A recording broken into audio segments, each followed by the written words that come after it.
At our church, Jesus is Lord. That single belief calls us together as a community and sends us into our world with hope and purpose. At our church, your past will never define your future. There's always redemption, which means there's always a brighter day. At our church, we don't think we're better than any other church out there. We're just doing our best to become our best. At our church, we want you to believe in God, but we also want you to know that God believes in you. We are not against people who don't attend church anywhere. Instead, we pursue them with love, the very same love that's pursuing us. At our church, we're learning to serve God with all our hearts, and we're learning to worship Him with all our lives. And if you're looking for the perfect church, we're not it. At our church, we will make mistakes, but we will choose to grow from them. At our church, we're part of a global community that's knit together by the resurrection of Jesus. And by the way, at our church, we believe that really happened too. At our church, we will engage with people who are in real need because we are the hands and the feet of Christ. And finally, we need you to hear this loud and clear. At our church, it's not really our church at all. It's His. And we live and move and breathe in His church for His glory and His fame, not ours. So here's the invitation. You're invited to jump in with your whole heart at your own pace and to experience the life that awaits you in Christ. Friends, this is going to be good. Welcome to our church.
welcome to the OIBC Wednesday Word. I'm Pastor Colvin, and our weekly word is an opportunity for me to inform and inspire you during this time in which we are going through a very difficult, challenging period, both in our country and our congregation, but something that we are learning. We are learning that we are so much stronger than our circumstances. And so I pray that this message finds you well. I pray that you are safe. I pray that you and your family are in good stead. And I also pray that you are covering up, using a mask, socially distancing, because our hope and our prayer is that we can make it through this together, healthy and strong. You know, I hope you've also had an opportunity to check out our service on this past Sunday. We had a powerful worship experience. I preached from the subject, what to do with your doubt. What to do with your doubt. It was a powerful message, at least I think so. And I hope that from what I've heard that it also blessed some of you, and many of you I know are in circumstances which often lead you to moments of concern and doubt and worry. But I want you to know, one, it is very human to doubt, but also you can take your doubts with you. You don't have to allow doubt to keep you an impeding place, serve as an obstacle. You can take your doubt with you through your experiences, through the challenges, and you will discover that God has always been with us through our doubt, in spite of our doubt, even in light of our doubt. And we have learned how to overcome our doubt because we are more than conquerors through him that loves us. And so I hope you had an opportunity, if you didn't already, to listen to that message. Go back, go to our Facebook page, go to our website, check out the message, and I hope it encourages your hearts.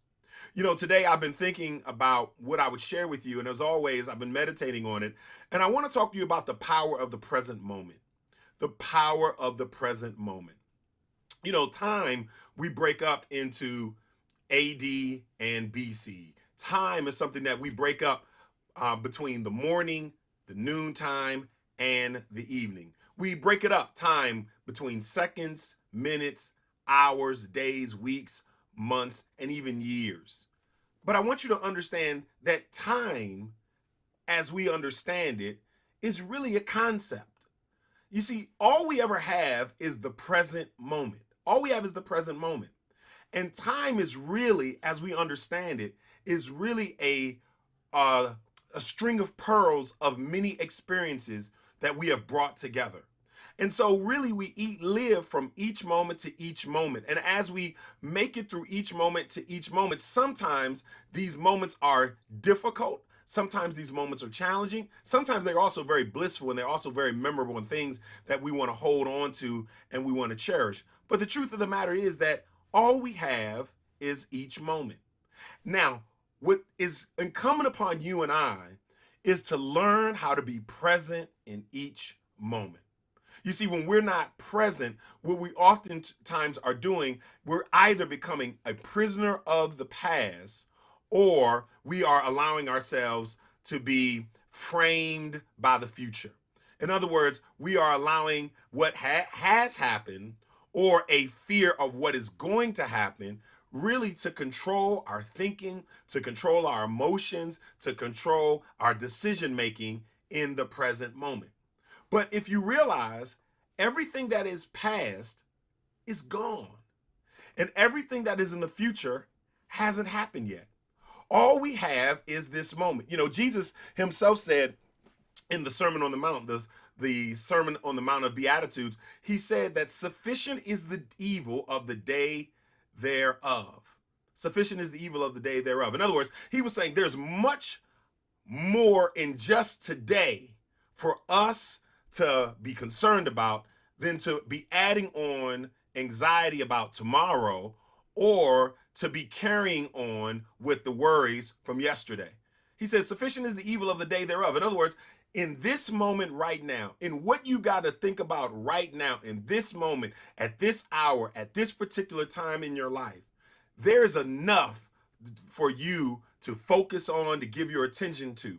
And the power of the present moment is that if we can be present with each moment, if we can actually be still in each moment and bring our best selves, and we're going to talk about that in each moment, what you and I actually are doing is we are actually overcoming the past, because we're not letting the past define us, but we're also freeing ourselves from an unformed future, which means we are actually shaping and becoming architects and creators of our own future. You know, the past is something that for so many means so many different things. For some people, when they think about the past, they think in very fond ways. They think about wonderful experiences they might have had growing up or at a particular time in their life when things were going well, things were really working in their favor. But for others, when they think about the past, it might dredge up a whole lot of bad memories, things that they would rather forget. And the truth is, most of our lives is a mixed bag of both things we love to remember and things we'd really like to forget. And because the past is, for so many of us, so present, it really prevents us from being in the moment because we are so caught up in what happened or what took place. And how do we get caught up in it? We get caught up in it. We get caught up in it because our mind is still there, or our emotions are still caught up there, or somehow our thoughts are still linked to something that took place. And often happens is that the past becomes very present when something in the present triggers something from the past. What I mean is that something that takes place in this moment takes our mind back to 10 years ago or 5 weeks ago or 6 months ago. And as a result of that, we're not able to be present in the uniqueness of what's happening right now because we're so drawn. It's almost like gravity, right? You know, gravity is that invisible force that kind of pulls us back to the ground and keeps us there. And so every time that we're trying to be present, the past has this gravitational pull that pulls us back into those old thoughts, pulls us back into those old feelings, pulls us back into those old emotions. And yes, the past has a very powerful pull. Let me say that. The past has a very powerful pull. And because the past has a very powerful pull, we will allow it to inform our present. Right? And I'm not saying that there's not information from the past that's not important. There are lessons to be learned. There are things to be garnered. There's information that we should bring with us. But what I mean is that when I talk about to inform us in the present, we actually allow the past to shape us more than what's going on right now. We allow what happened in our childhood or what happened in our marriage or what happened in us in grade school or what happened at that very bad relationship or that financial period of challenge in our lives. We allow that to shape us and form us, not inform us, but actually to form us and to cause us to be more past minded than to be present in what is taking place right now. And so what's happening is we're in this relationship, but we're still working out the issues of that previous relationship. We are in this period of time, but it's almost as if we're still living in the past. We allow the past to inform us. We also allow it to affect us. We allow it to affect us, meaning to say that when we have experiences, of course, our experiences are going to have an impact because each experience brings with it a memory. But there's a difference between allowing something to affect you and allowing something to infect you.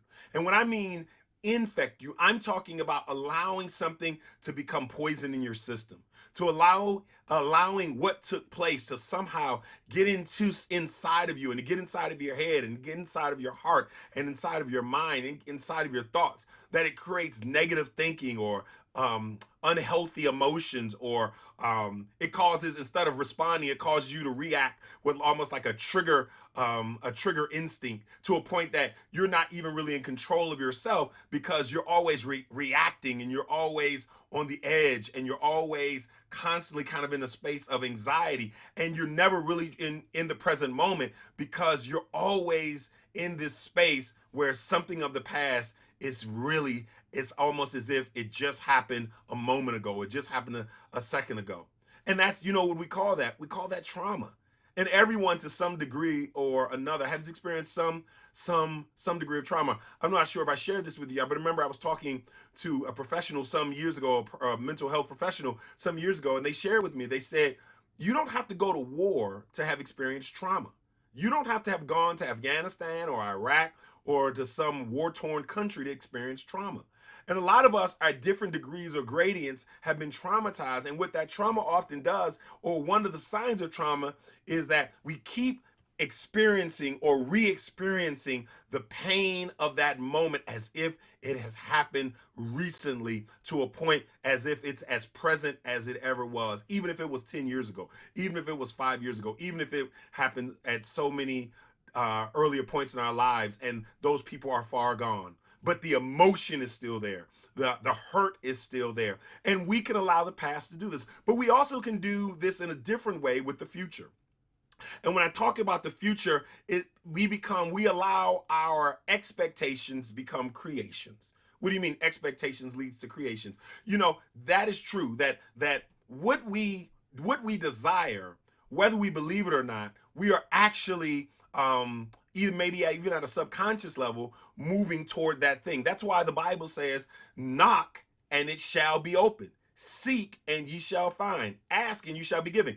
In other words, it doesn't talk about whether the thing is good or bad, but oftentimes what it is that we are putting out is the very thing that we will get back. And so if you've got fear about the future, fear is shaping your future. If you've got worry about what's going to happen, worry is already shaping the outcome. And that's why having a sense of hope, having a sense of positivity, keeping a good attitude about things is so critical, because the truth of the matter is our minds and our spirits, which are eternal, particularly our spirit, which is eternal, it has the ability to move in and out of time and space in a level and in a way in which we can be shaping our future in the present. And how we are shaping our future in the present is how we're thinking about it, how we are in many respects getting anxious and nervous to the point that we are allowing ourselves to create self-fulfilling prophecies. That's so important. You know, how do you shape your future? You shape your future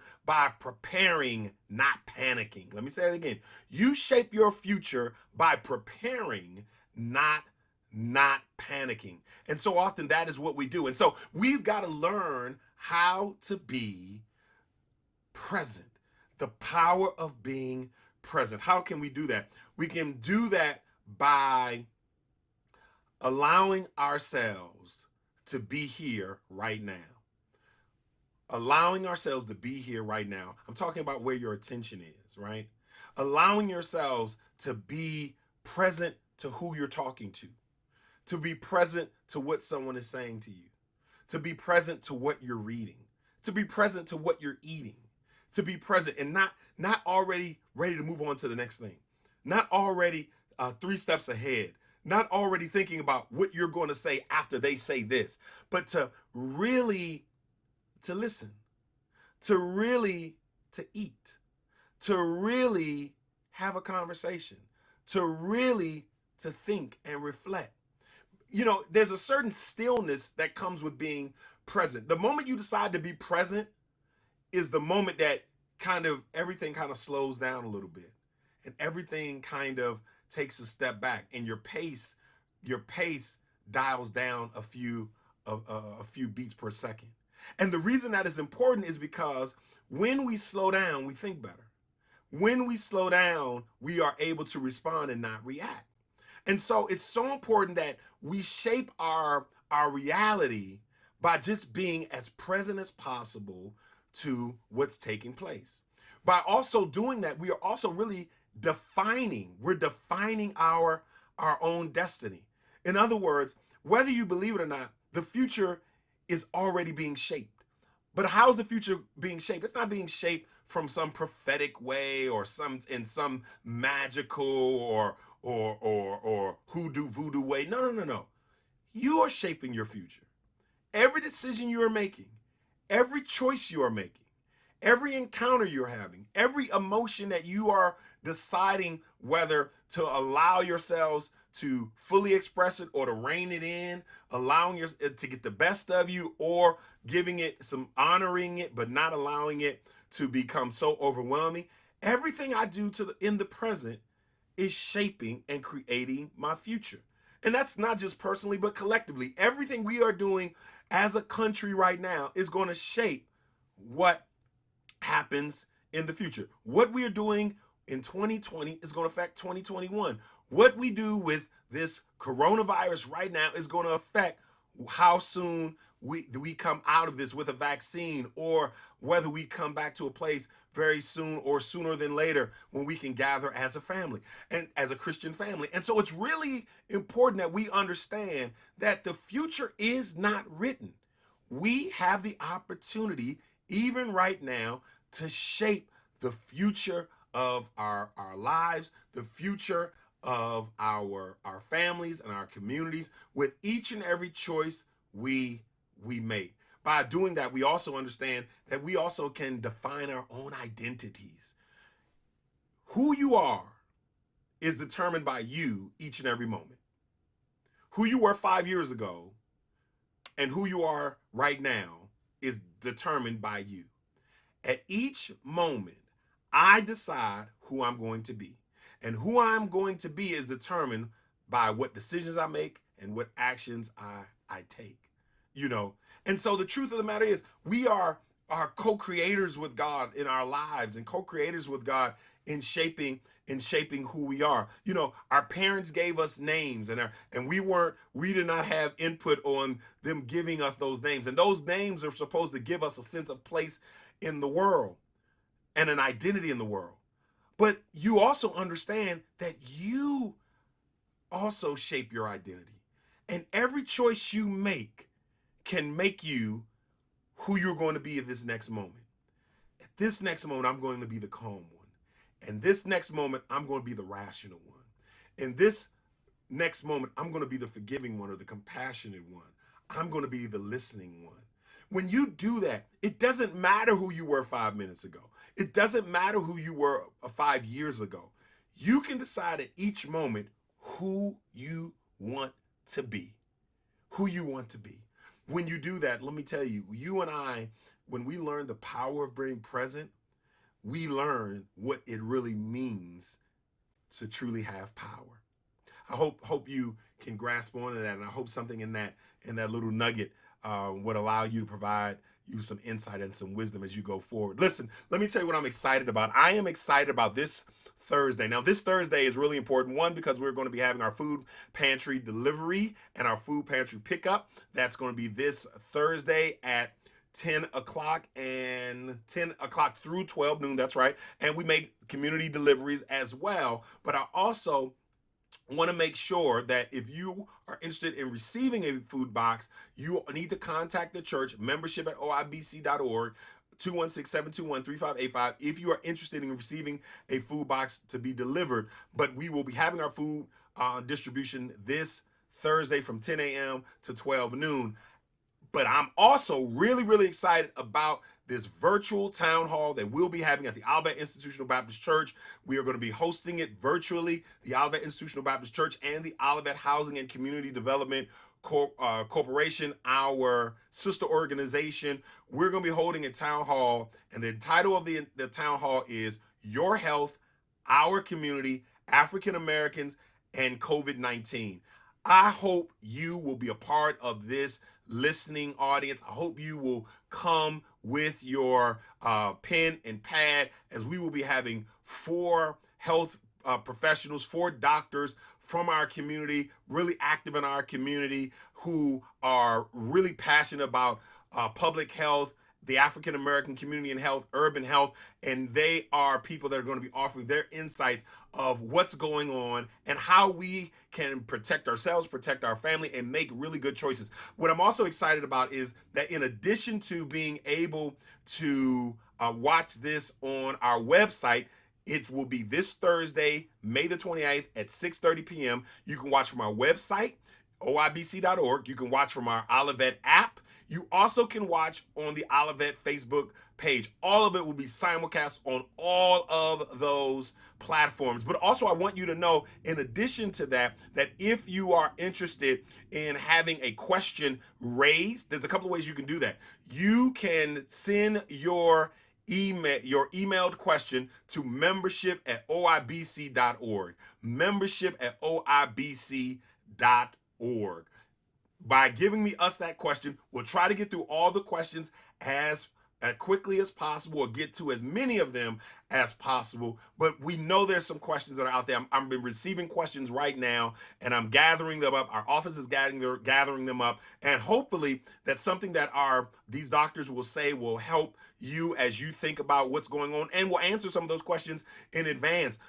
Before we even have a chance to raise that question. But we're going to try to get to as many questions because we know there are a whole lot out there. Also, there's a link if you want to register to be at the town hall, to be a part of the Zoom conference. You don't have to register to actually participate in the town hall. You can view the town hall by going to our website on this Thursday, May the 28th at 6:30 p.m., watching our app 6:30 p.m., going to our Facebook page 6:30 p.m.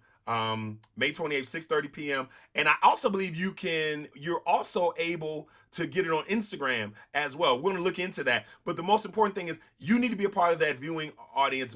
Thursday, May 28th at 6:30 p.m. You want to be a part of that, and you're going to get some information that is going to empower you, that we can share in our community. You know, the Olivet Church is trying to be a part of getting this information out to our community and empowering our community. You know, the Otis Moss Center, which is a center that is in partnership with University Hospitals and the Olivet Housing and Community Development Corporation and the Olivet Institutional Baptist Church. There's testing going on there. You have to do it by appointment, so you've got to go through your physician. But we've got COVID-19 testing going on and taking place right there throughout the week. And it's so important that we be a part of the solution of testing and getting people the help that they need, the information that they need. And so this church and our CDC is around trying to do as much as we can and are about to do more. And this virtual town hall is one way that we're going to be doing it. So again, that's this Thursday, May the 28th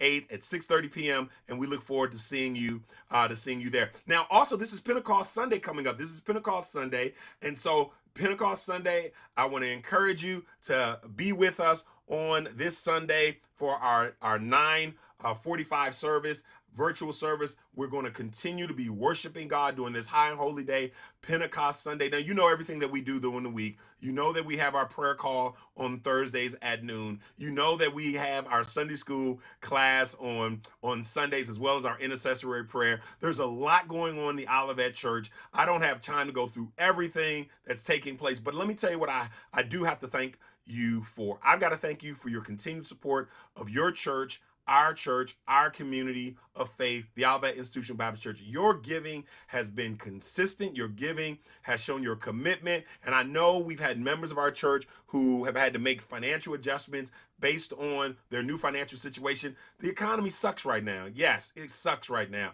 And we are here. If we can be supportive, particularly for those who have food needs, I'm encouraging our members to contact United Way and the Food Bank. And if there's any way that we can help you and support you with respect to finding you the social connections, the social and professional support you need during difficult times, the Legal Aid Society of Cleveland, let us know, and we'll try to help you as much as we can. We know people are affected, and we know that giving is affected. Make the adjustment, take care of your family, but support your church, because this church, you know, has been present, and we want to continue to be present during this time for you. So give what you can.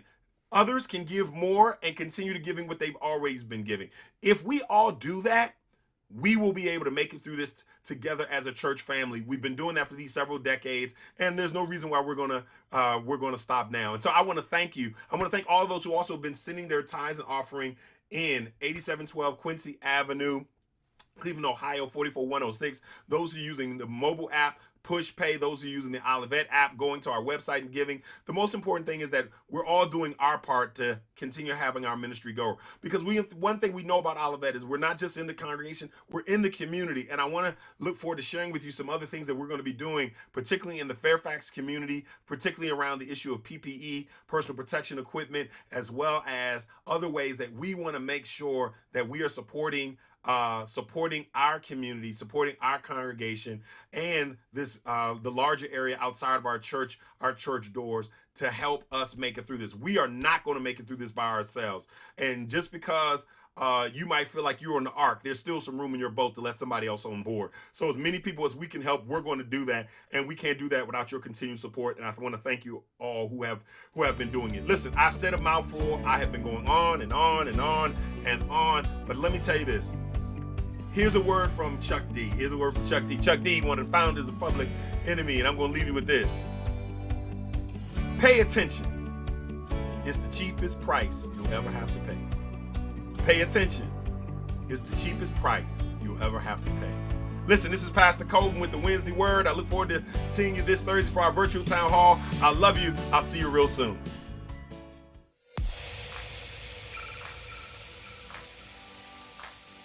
Hi, I'm here to remind you that I count, you count, and we all count in the 2020 census. Now is the time to make sure that you are included in more than $675 billion in public funding that's distributed for our communities for healthcare, education, and more. This is a very serious matter, and every person, every neighborhood, and every community can and will benefit from these results. Make sure your voice is included in the number. For more information, visit my2020census.gov or call 844-330-2020. This message is being brought to you by the Olivet Housing and Community Development Corporation and the United States Census.